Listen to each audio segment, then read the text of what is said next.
I had been dating a young lady named Keita Jones, and through her, I met this lady named Sue Keeling, and ended up dating her. And our first date was to play tennis, which I enjoyed doing. I found out she enjoyed doing it too.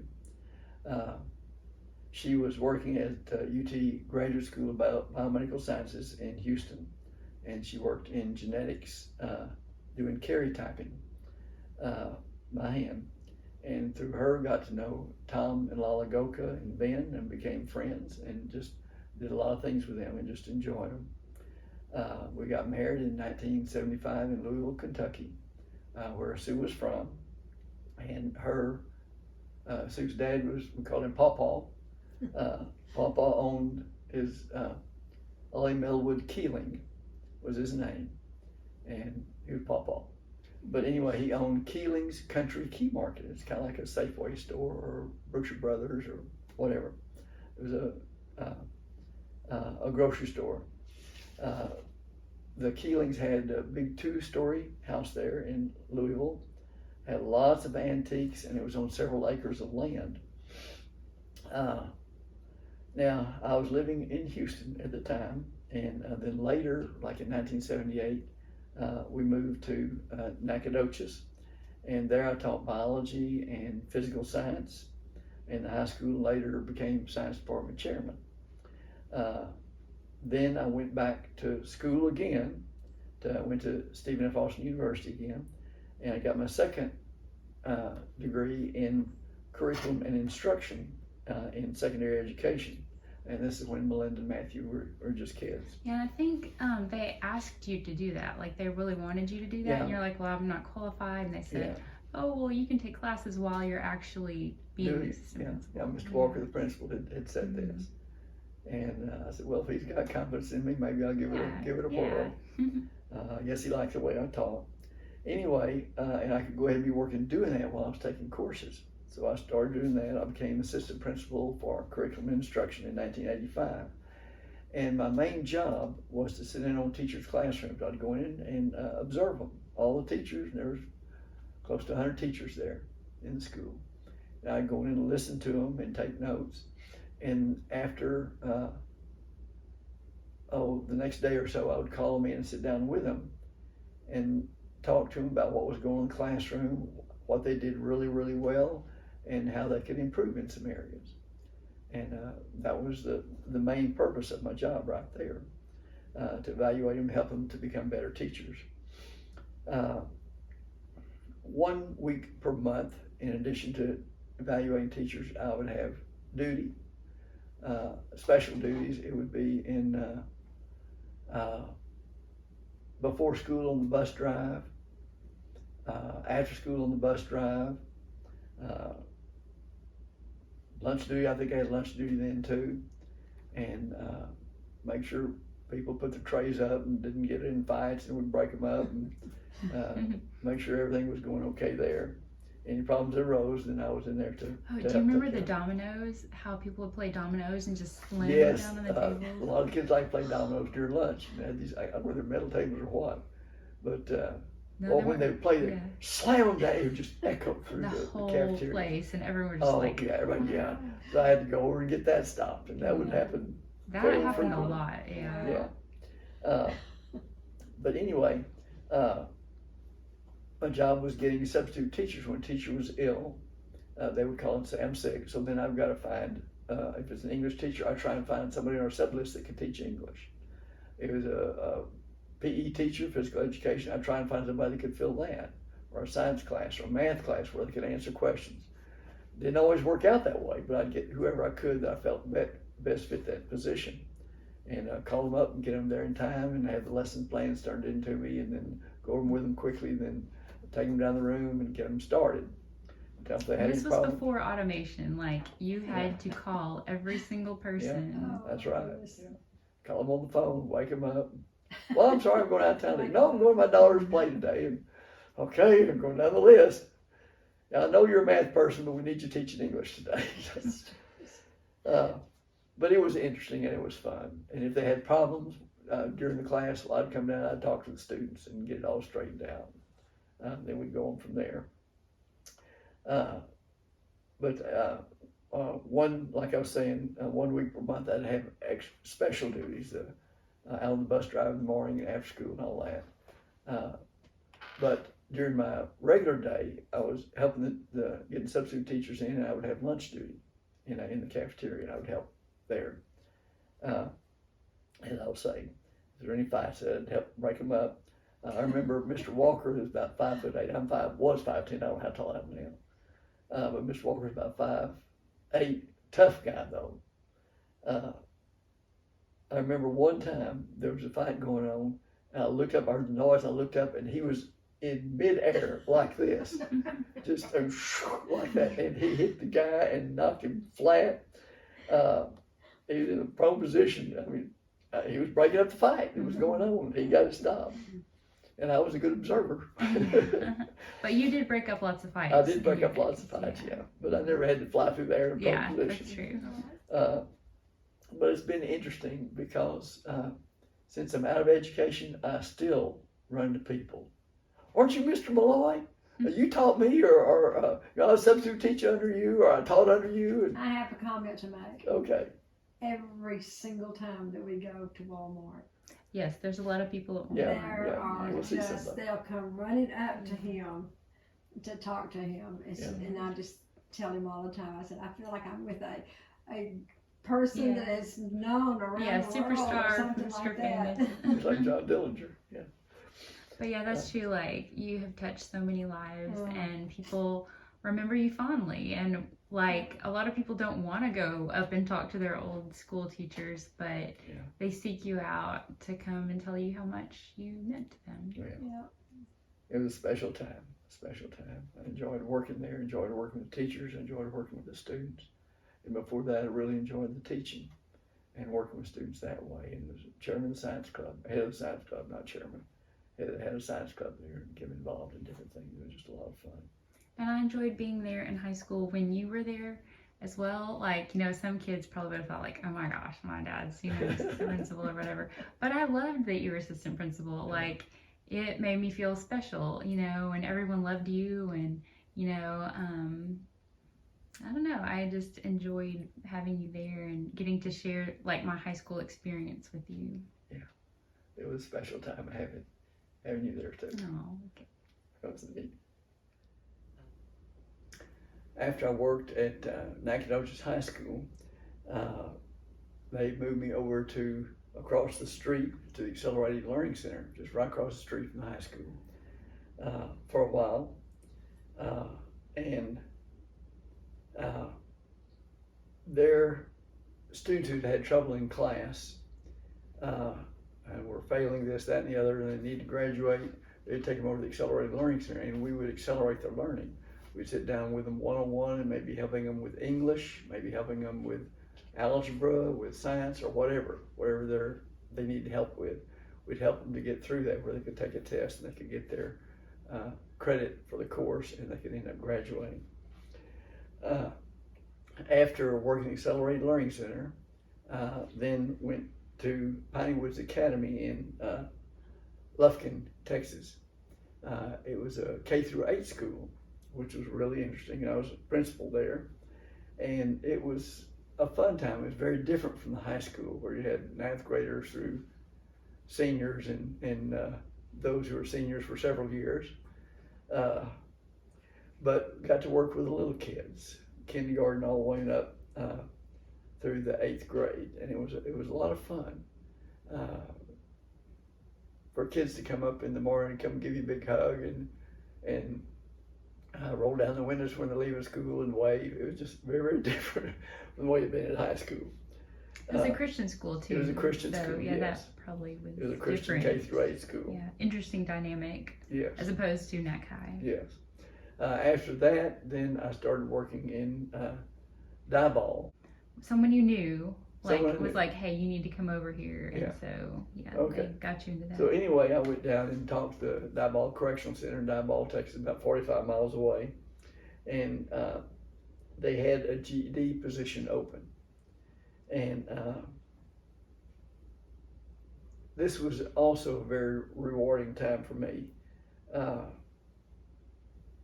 in working with them, these were people who were incarcerated for many different reasons. Some of them short term, some of them longer term. And those that didn't have a high school diploma, then I got them. And it was fun working with them. I'd already taught at the Accelerating Learning Center and done different little subjects, helping students through, and working GED with them was just right down the line of what I'd done all along, and helping them in every aspect where they could, when they got out of prison, that they could get a job because they had like a high school diploma with a GED. And this was a fun time, getting to get them to go and to realize the importance of it, and then watching them plug away and go through and actually get their GED. It also gave me a chance to counsel with them and to talk with them and to find out their story and what affected them and what they can do to come back into society and to be a productive citizen and enjoy life. Got to talk about their interest, what they like to do. I had a lot of interest, and they did too. And a lot of their interests coincided with mine. And if it didn't, well, I'd get them to talking about theirs and try to get me interested in it. And talk about all their future possibilities. So that was at the Diboll Correctional Center, and that was about, like I said, about 45 miles away. And while I was doing that, I would get back into Nacogdoches and go to the Walmart Supercenter, and there I was John in Toys, and that was a fun time too. People would come in wanting to know gifts for their kids and what age and all this kind of stuff, and to point out things, talk to the kids if there were some kids there, what their interests were, and I could direct them to particular types of games or toys or whatever that they might enjoy, and you could take them over there. So anyway, I was working Diboll in the daytime, drive 45 miles back and go to work at Walmart, and that was like around 16, 17-hour days, so they were long. And rush back home, sleep a few hours, get up and do that again. Everybody loved you. I was just gonna say that, like at Diboll and at Walmart, you know, you still have people who worked with you at Walmart coming up to you and they're like, John in Toys, and Yep. you know, they'll come up and talk with you. So They usually look familiar. Yeah, everyone enjoyed you. But I can't remember the name. And during that time, while I was working there, Melinda and Matthew, who were both going like this, and they were now college age and attending college. So that made it very interesting too, a different phase of my life. Then after that, I went to work at GETCAP, Greater East Texas Community Action Program, and teaching GED, and that was just 2 miles away. Quite different from driving all the way to Diboll. And doing a lot of the same thing there. And a lot of the students were able to go on and get good jobs or go to college or even go into the military, because I could counsel with them. I'd been in the military, so I could kind of give them a little bit of advice there, like, don't go. No, you can learn a lot in the military. They can give you some tests and see which area to go into, to be trained in and all. And it can really benefit a person and get a lot of good training there. Whether you go to college or not. And I worked there for about 15 years. And it was really a good time. And good time in that I was able to help a lot of people. And it was kind of neat because I would hear back from them. I'd get notes from them, thank yous, or if I see them in the store, then they would come back and call me by name and say thank you and all that. You know, here's what I'm doing now, and it was heartwarming to see that they used it and they went on with it. In fact, I even had one person who made a plaque for me and gave it to me. Melinda's got it over there. Sometimes I was a teacher and administrator while I was working there, and I drove the van to pick up students. And I did this, I'd go pick them up, I'd come back and I'd teach and administer and do all the paperwork and all that, and then I'd take them back home again. At noon, and then you'd go get more, right? Yeah, then I'd go get more for the afternoon. Take them home. So it was just like nonstop. It was all day. nonstop. Yeah. But eventually I got a helper, and that really helped Yeah. Anita Bryant. She could drive a van and Yeah. help with some of the It students. helped a lot. But that was really, really good. And it,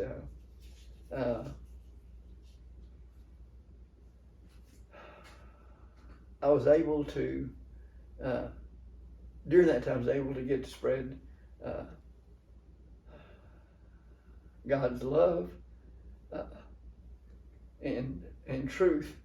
I mean, it just kind of comes out at times when you're working with students and there's opportunities that you didn't see before. You go ahead and to share God's love and the truth, and hopefully, it'll stick and it'll make an influence at some point. But I was able to do that in a number of the different jobs that I've had, and particularly those where I was working individually with students over the many years that I was doing that. One thing while I was in the prison, you have to be very, very careful. These people are incarcerated. Some of them have been there for many years, some of them for a short period of time.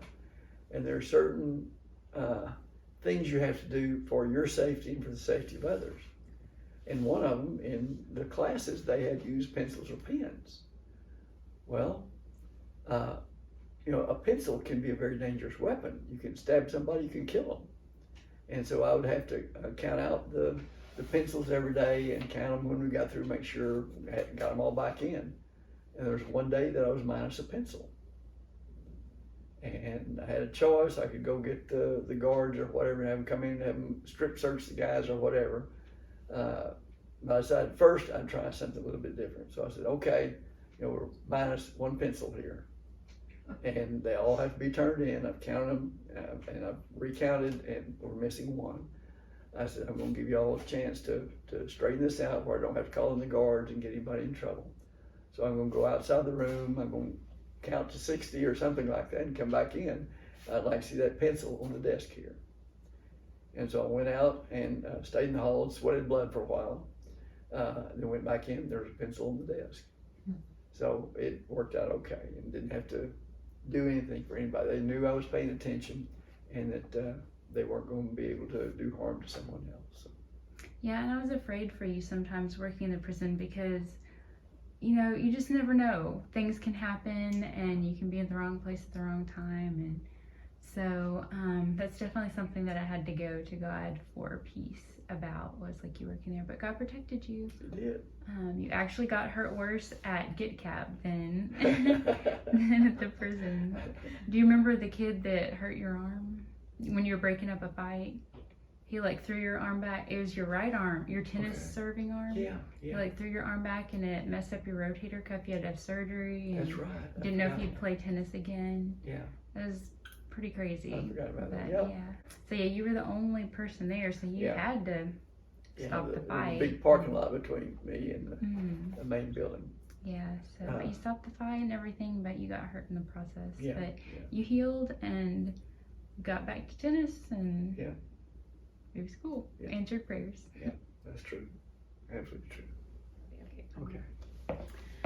Okay, so Dad has been beloved from, I think, every job he's ever worked in, especially all of his teaching jobs, and about how much he cares for his students. People have come up to our family my whole life, and just Mr. Malloy, you taught me in biology or whatever class back in decades ago. And, they still remember him. They remember him fondly. And, just it's just such a joy to take your class. And you were so awesome. And you really made a difference in my life. And, that's continued through every teaching job, every education job that he's had. People, especially for GitCap as well, would come up to us in grocery stores a lot, because that's where you go to see people. And, would just tell Dad, they're just like, Mr. Malloy, and they'd be so excited to see him. And so he has had a profound impact on many, many, many lives. I'm sure he has no idea of the awesome impact that he's had with just encouragement and helping people to believe in themselves and to know their worth, and often, know their worth in God if he's able to talk about that. But that he was able to motivate them and encourage them to go on and achieve things in life, going to college, getting a job, having family, and just being a better all-around person. And so one student was just really sweet, and she actually made a plaque for Dad, and she personalized it, and it says, "Because of you." A teacher is a person who helps you every day and helps you find your way. Thanks for what you did for me, for teaching me something new, for I would not be here today if it hadn't been for you. And that's pretty special. It says, from your student, Christy Gardner, Mr. Malloy Project Turnaround 2011 through 2012. So, and also Dad has, I think one of his main spiritual gifts is serving, and he has had a servant heart, I'm sure his whole life, but definitely as long as I've known him, which is my whole life. But he serves in so many capacities, in his work, in church, in community, in his family, and he serves with joy, and that's something that you just don't see every day, that he would rather be taking care of people than, pursuing things that he might enjoy. He would, say, call me in the middle of the night if you need to, or like, oh, this catastrophe happened, I'll be right there. And he's just that way with everybody. And he has such a spirit of joy, and that is very special and very unique. There's just not many people like Dad. I'd probably say there's not anyone like Dad. But in a good way, I'm so thankful that he's my dad, and he's shown me so much about God's heart, and how God cares for us and serves us, and just how he loves us and takes care of us. Just deep, deep love and care for his children. And that's been such a blessing to me to be able to know God in that way through seeing him. And so I'm thankful for Father Malloy, and